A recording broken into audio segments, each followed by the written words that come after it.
Army నుండి అగ్నివీరులు retire అయ్యాక వారి భవిష్యత్తు ఏంటనే దానిపై గత కొంతకాలంగా ఆందోళనలు వినిపిస్తూ ఉన్నాయి.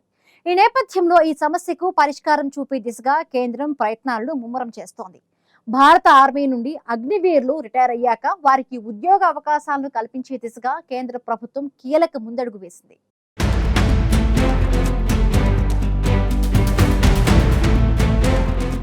భారత ఆర్మీ నుంచి అగ్నివీరులు రిటైర్ అయ్యాక వారి భవిష్యత్తు ఏంటనే దానిపై గత కొంతకాలంగా తీవ్ర స్థాయిలో ఆందోళనలు వినిపిస్తున్నాయి.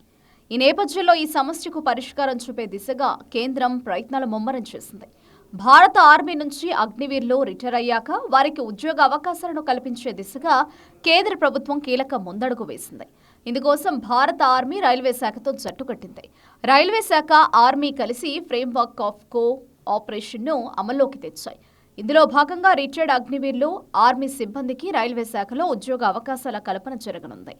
రిటైర్ అయ్యే అగ్నివీరులు, ఆర్మీ సిబ్బందికి రైల్వే శాఖలోని ఉద్యోగ అవకాశాలపై అవగాహన కార్యక్రమాలను కూడా నిర్వహించనున్నారు.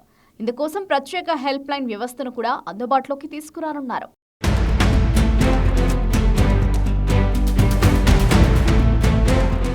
రైల్వే శాఖ, ఆర్మీ కలిసి తీసుకొచ్చిన ఫ్రేమ్వర్క్ ఆఫ్ కో ఆపరేషన్లో భాగంగా మాజీ ఆర్మీ సిబ్బందికి రైల్వే శాఖలోని లెవెల్ 2 అంతకంటే ఎక్కువ స్థాయి పోస్టుల్లో 10% రిజర్వేషన్లను అమలు చేస్తారు. రైల్వేలోని లెవెల్ 1 పోస్టుల్లో మాజీ సైనిక సిబ్బందికి 20% రిజర్వేషన్లు అమలవుతాయి. అయితే ఎక్స్ అగ్నివీరులకు లెవెల్ 2 అంతకంటే ఎక్కువ స్థాయి పోస్టుల్లో అదనంగా 5%, లెవెల్ 1 పోస్టుల్లో అదనంగా 10% కేటాయిస్తామని రైల్వే శాఖ వెల్లడించింది. లెవెల్ 1 స్థాయి పోస్టులను ఆర్ఆర్బీ గ్రూప్ డి పోస్టులు అని కూడా పిలుస్తారు. లెవెల్ 1, లెవెల్ 2 అంతకంటే పెద్ద స్థాయి పోస్టుల భర్తీ రైల్వే రిక్రూట్మెంట్ సెంటర్లు, రైల్వే రిక్రూట్మెంట్ బోర్డులు వాటి ద్వారా జరుగుతుండగా ఇందుకోసం ఉద్యోగ పరీక్షలను, ఇంటర్వ్యూలను నిర్వహిస్తారు. అందులో ఉత్తీర్ణత సాధించిన వారికి ఉద్యోగం వస్తుంది.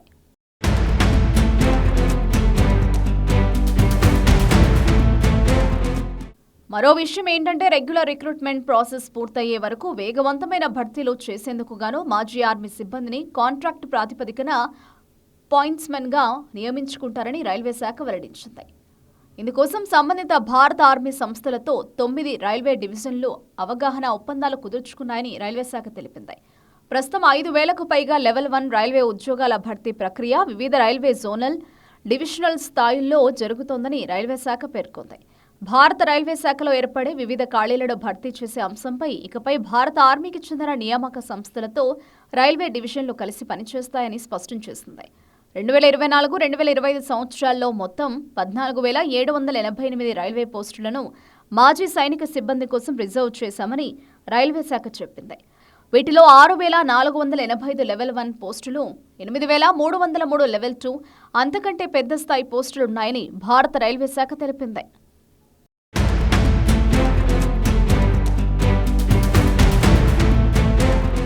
భారత ఆర్మీ, రైల్వేలోని సిబ్బందికి ఉమ్మడిగా కొన్ని విలువైన నైపుణ్యాలుంటాయని, వారు క్రమశిక్షణగా పనిచేస్తారని రైల్వే శాఖ పేర్కొంది.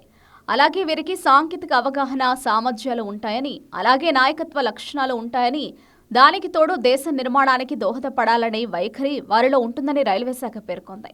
ఆర్మీ నుంచి రిటైర్ అయ్యే సైనికుల వయస్సు తక్కువగానే ఉంటుందని, వారికి అద్భుతమైన నిర్వాహక, పర్యవేక్షక అనుభవం ఉంటుందని రైల్వే శాఖ పేర్కొంది.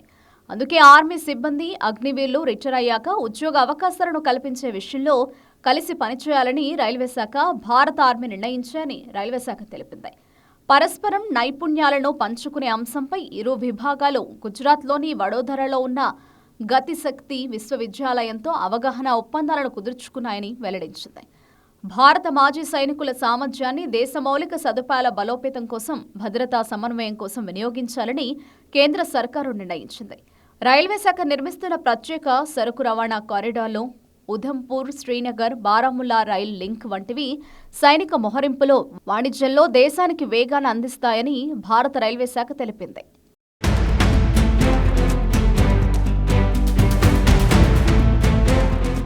భారత రైల్వే శాఖ, ఆర్మీ కలిసి ఫ్రేమ్వర్క్ ఆఫ్ కో ఆపరేషన్ అమల్లోకి తీసుకురాగా ఇందులో భాగంగా రిటైర్డ్ అగ్నివీరులు, ఆర్మీ సిబ్బందికి రైల్వే శాఖలో ఉద్యోగ అవకాశాల కల్పన జరగనుంది.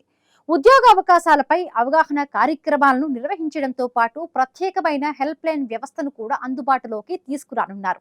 తద్వారా మాజీ ఆర్మీ సిబ్బంది, మాజీ అగ్నివీరులకు రైల్వే శాఖలో ఉద్యోగాల కల్పన జరగనుంది.